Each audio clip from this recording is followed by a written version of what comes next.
This Week in Connecticut with Dennis House starts now. Thanks, everyone. I'm Dennis House. Straight ahead today, cracking down on scams, bad deals, and illegal sales. We'll talk with the Commissioner of Consumer Protection, Bryan Cafferelli.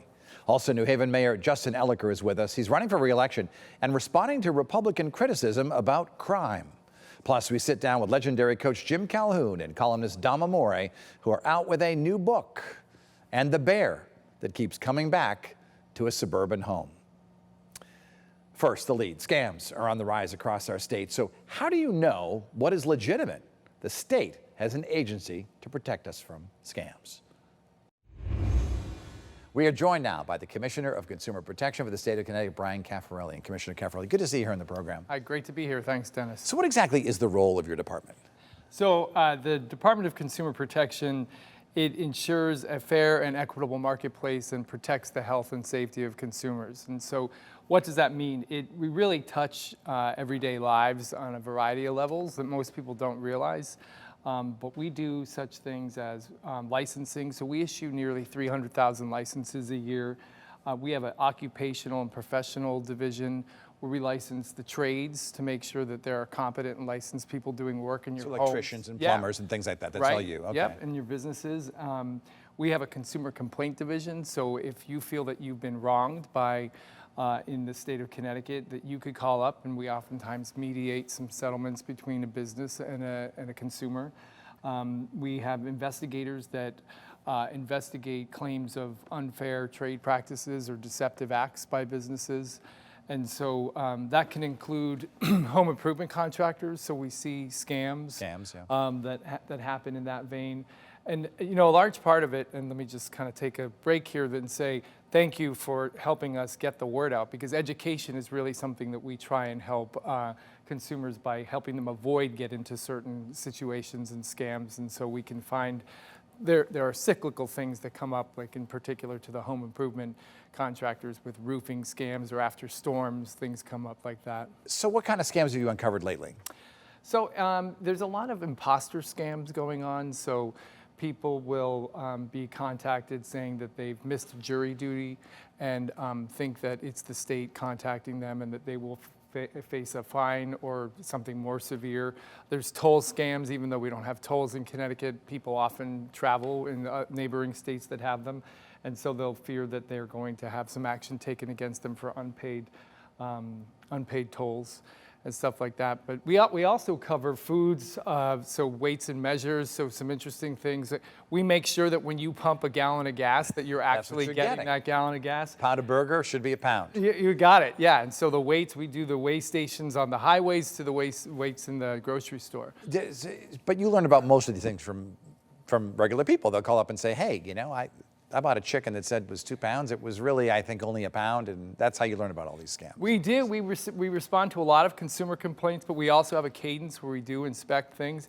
One of the things I learned when I was new to the job is that we also, our weights and measures division inspects the fuel that is pumped into the planes that fly out of the airports in Connecticut to make sure that the meters are correct on the fuel tanks filling the wings of the plane, so that, and I thought it was to make sure that we were keeping airline prices down, but really what it was is to make sure that they weren't overfilling and the weight was correct. One of the things that your office does that gets a lot of attention is when you go into liquor stores and restaurants that are serving people who are not yet 21. How does that go down exactly? How does that work? And is there some responsibility of people, I guess of the kids who have these fake IDs who go in? Yeah, so the liquor division does compliance checks to make sure that the establishments are not serving to minors. There's about 2,300 off-premise, so you think of package stores or grocery stores, and almost 4,500 bars and restaurants in the state.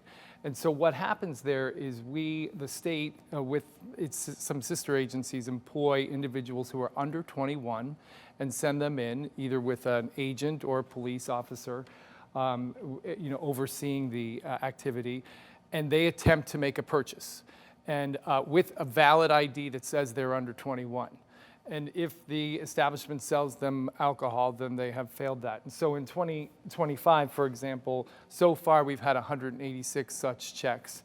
and 30. It's a lot. Yeah, it is. And 35 have failed. So it's about 19%. Wow. So, I want to state that most of the license holders are, good, law-abiding, complying licensees. But there are individuals who either by mistake or intentionally do serve underage. And so there's a series of steps that we take based on the case. I want to talk about cannabis, now legal in the state for a couple of years. How's it going so far in terms of all the stores that we have? It's going well. Yeah, so this is in January of 2023, the market opened for the adult use. The medical side of it had been open for quite some time prior to that. But there are roughly 50 retail establishments open and about 10 grow facilities. And so the market is deliberate and the market is growing with success, I think.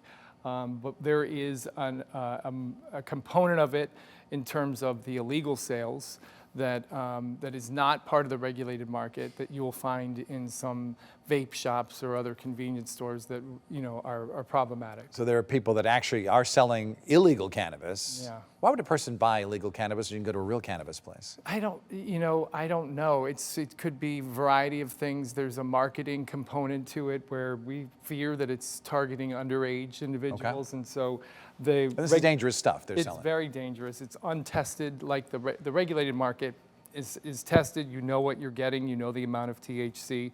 You know that there are no toxins or harmful chemicals in there. And the things that you find in vape shops are untested, they're illegal, and they are oftentimes targeting minors. So they're look-alike products, if you will, in terms of they look like candies or snacks. One of the ones I see a lot is the Doritos.